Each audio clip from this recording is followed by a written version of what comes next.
Welcome back to your latest aviation recap, and unfortunately a bit of a three-peat with regards to negative developments, from Airbus to an airline facing a lot of claims that bankruptcy may be on the cards, to a Canadian company looking to offload employees as it also struggles financially. Why not begin with the European plane maker that has seen a drop in its monthly deliveries in a very challenging operating environment. The plane maker previously targeted the delivery of some 800 commercial aircraft in 2024. However, as the year did progress, it very quickly realised that this target would not be attainable. Airbus did go on to reduce the target to 770 only several months ago in response to its progress throughout the year. However, in September, the plane maker saw its overall deliveries drop a further 9% year over year to 50 jets. The 5-unit reduction spells further pressure for Airbus as they move into the fourth quarter, and they therefore must increase their monthly output to meet the revised target that they have. Despite emerging from a pandemic and solid sales for aircraft programs, as obviously airlines plan for the next decade, the overall performance internally across programs for output has been anything but optimal, and this is not just something taking place at Airbus.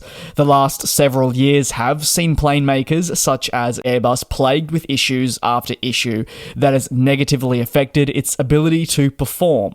While Airbus has not reached the lows of its counterpart in Boeing, it has faced challenges meeting customers' expectations. Airbus remains on track to better its delivery performance from 2023, but likely only by a small margin, and a lot of that will be based on how it performs in the next 3 months. Last year, it finished pretty strongly, and if it's not able to do that this year, well, the numbers may be considerably less, and they will be, for sure, less than initially intended. As output targets are not being met, major airlines around the world feel the knock-on effect and are facing pretty hefty aircraft delivery delays. Furthermore, the delays mean that airlines are forced to drastically adjust their overall outlook. This can range from retaining older, less fuel-efficient aircraft to cutting capacity and postponing crucial route launches.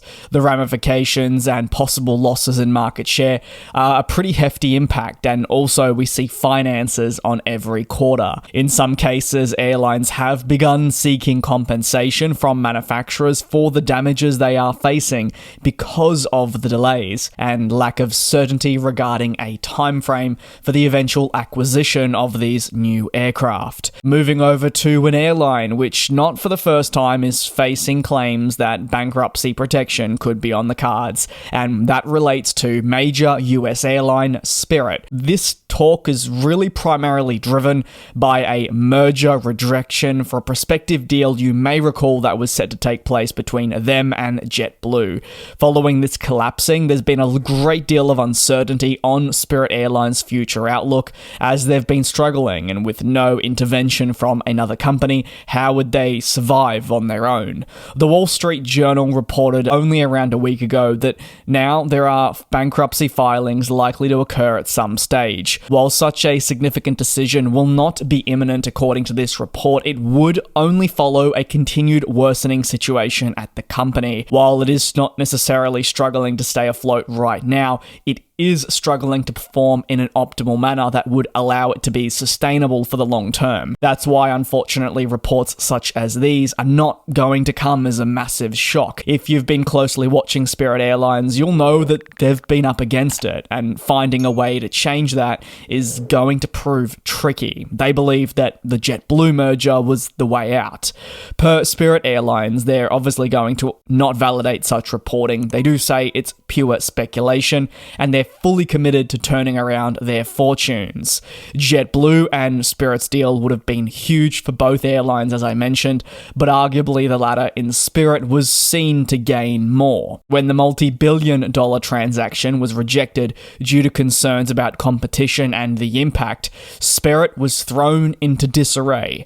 Analysts argued that actually the merger rejection was fantastic news for JetBlue, with the deal viewed as a burden for them, but it placed greater uncertainty uncertainty on Spirit's operation.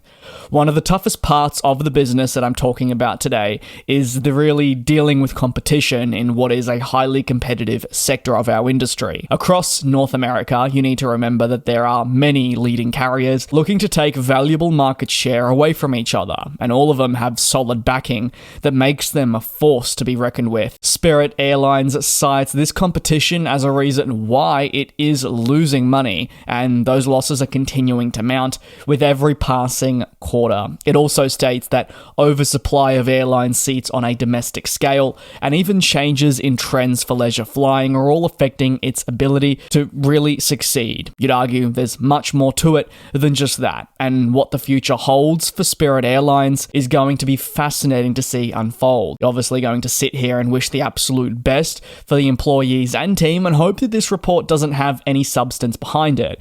But unfortunately, with everything we've heard, we've seen reported and more, it's not hard to see why this is a major talking point. Over to Air Transat, and well, they're looking at the prospect of laying off close to 100 employees as fresh concerns around their own finances brew. The Canadian carrier sent a preliminary notice to the Quebec government stating its intention to lay off 80 workers from its business. This development shouldn't also in a way come as a shock. They have had their struggles in recent times.